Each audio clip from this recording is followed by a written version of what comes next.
My 600-Pound Life receives a lot of praise for helping patients turn their lives around. In the process, however, it depicts an inaccurate portrayal of bariatric surgery. Dr. Colleen Tewksbury explains the following in her published research on bariatric surgery and nutrition care processes.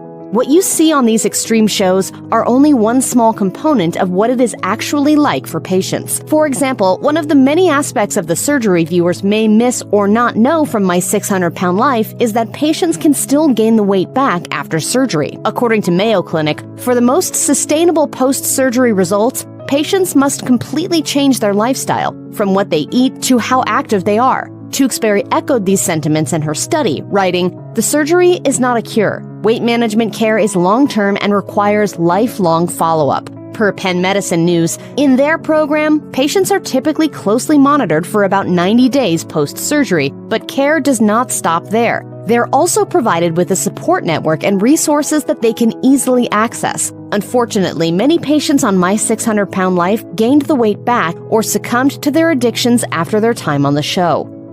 It'd be easy for someone to see bariatric surgery as a magic cure that will change their lives overnight after watching My 600-Pound Life. This is mostly because more good stories make the headlines than the bad ones. But in reality, the surgery is not a catch-all. Even with post-surgery supervision, complications may still occur. Amber Rochdy, who lost up to 400 pounds after her surgery, detailed her experience with some fans in an extensive Q&A on her Facebook page. When asked how long it took for her body to start operating like it once did, she replied, "Hair started coming back in after about 10 months, stopped falling out after 8. I had hecka bad acne for about a year. It just takes time. Hang in there." Another former participant who had serious complications was Kalisa McMillian, who died from the issues she faced after her surgery. Although she lost 150 pounds from her starting weight on the show of 643 pounds, she'd had a prior heart attack. Post-surgery, McMillian hemorrhaged, was septic, and ended up in a medically induced coma before recovering. Several months later, however, she sadly passed away.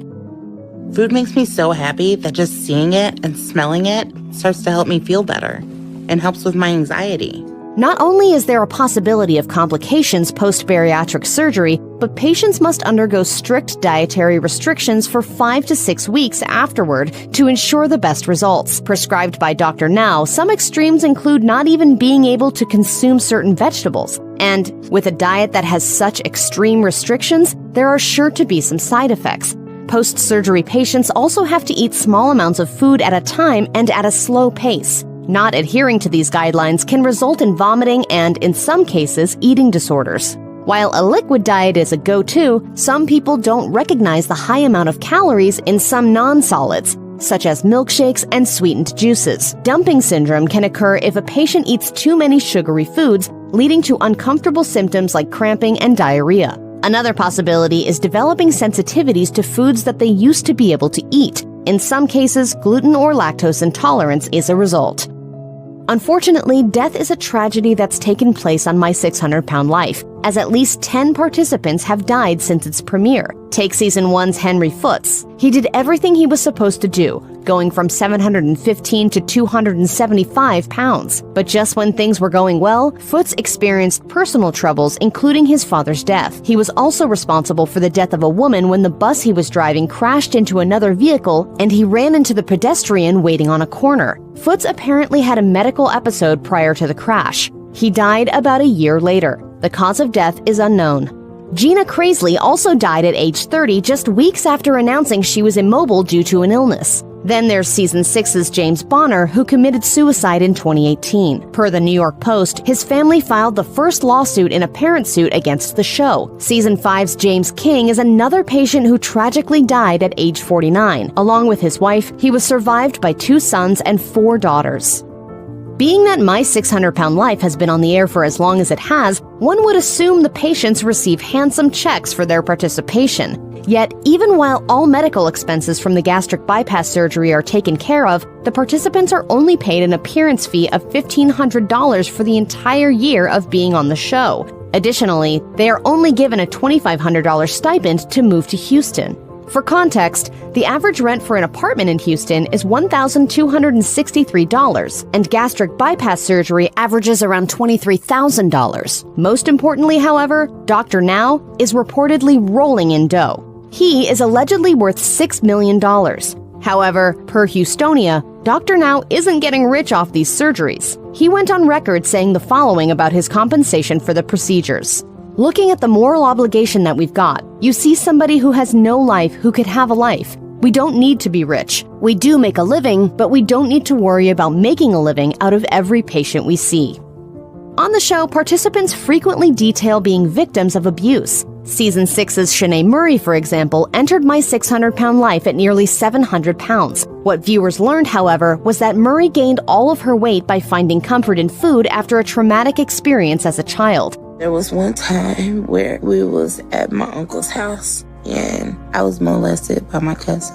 On the show, Murray explained, "Inside, I felt terrible, but I just hid all my feelings in. I started sneaking food right after that incident. Food made me feel better, so then I started putting on weight." Similarly, Season 7's Mercedes Cephas also had a tragic past. She revealed how her downward spiral into destructive eating occurred after she had been sexually abused by a family member from a young age. In addition to the rest of her siblings suffering the same fate, Mercedes had to deal with the extra pressure of taking care of her mom when she got older. And then there's Doug Armstrong, who turned to food for comfort after being abandoned by his mother. My dad did the best he could. He was in the military, though, so he was away a lot of the time. On the show, Armstrong elaborated, "And when I was 8, a nanny's son who was older decided to have an inappropriate relationship with me. So I dealt with the trauma of being abused by eating, and I started to gain weight."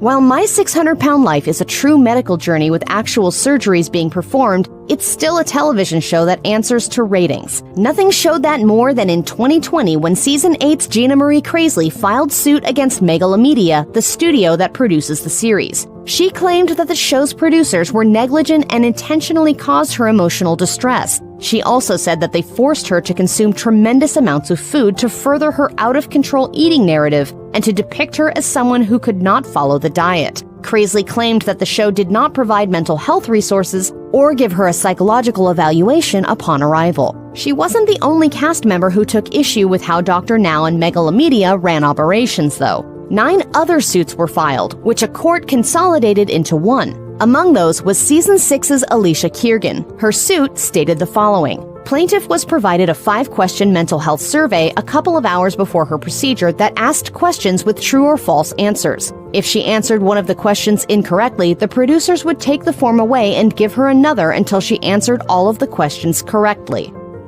Forcing patients to eat excessively while on camera is not the only accusation of bad ethics the My 600-Pound Life production team has faced. Season 7's Destiny Lachey, the first trans woman to appear on the reality series, filed a suit against the show alleging she was promised mental health treatment. However, she was only provided one therapy session to address her grief. According to court papers obtained by The Sun, Lachey levied serious accusations against the show, including fraud and emotional distress. As just one example, her court papers included details about her experience during production, in which she was pressured to shave her face. The filming of her shaving was so painful that it was not made part of the show. The stress led plaintiff to have a breakdown in which she kicked the producers out of her home and threatened to kill them and herself. Lachey later died in February of 2022, although her cause of death was not revealed.